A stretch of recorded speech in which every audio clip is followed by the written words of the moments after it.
Kayako Saiki. Okey, Kayako Saiki ni memang ramai gila yang request aku untuk cerita Kayako. Tolonglah cerita pasal hantu Ju-on. Tolonglah cerita pasal Kayako Saiki kan. Macam aku pernah mention dekat video sebelum ni, Kayako Saiki ni dia dibunuh dengan kejam oleh suami dia akibat cemburu. Kisah Kayako Saiki ni, dia adalah seorang wanita muda yang selalu diabaikan oleh family dia, keluarga dia. Dia ni selalu sunyi, selalu kemurungan, selalu kena ejek dengan kawan-kawan kuat sekolah kan, sebabkan dia ni tak ada kawan langsung. Dia selalu seorang-seorang, selalu kemurungan dekat sekolah. Nak dipendekkan cerita, Kayako ni dah besar dan dia dah berkahwin dengan seorang bernama Teiko Saiki dan dia dah ada seorang anak lelaki. Lepas dikahwin, pada awalnya diorang ni macam satu happy family lah. Memang diorang tak ada apa-apa lah, memang happy, memang gembira satu family ni kan. Tapi pada satu hari ni, Teiko ni decide untuk menggeledah bilik dia dan dia terjumpa satu diary ni. Diary ni adalah milik Kayako dan dibaca diary ni.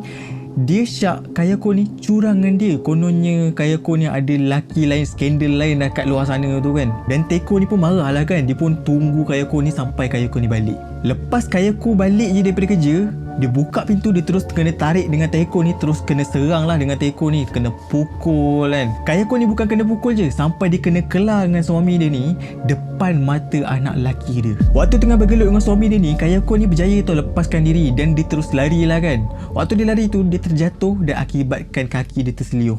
Time tu dia memang tak boleh nak jalan lah. Waktu tu Teiko ni memang tengah kejar dia. Kayako ni pun tak nak lah berhenti kan. Walaupun kaki dia terseliuh, sakit, dia nak turun tangga ni, dipaksakan diri juga merangkak turun tangga.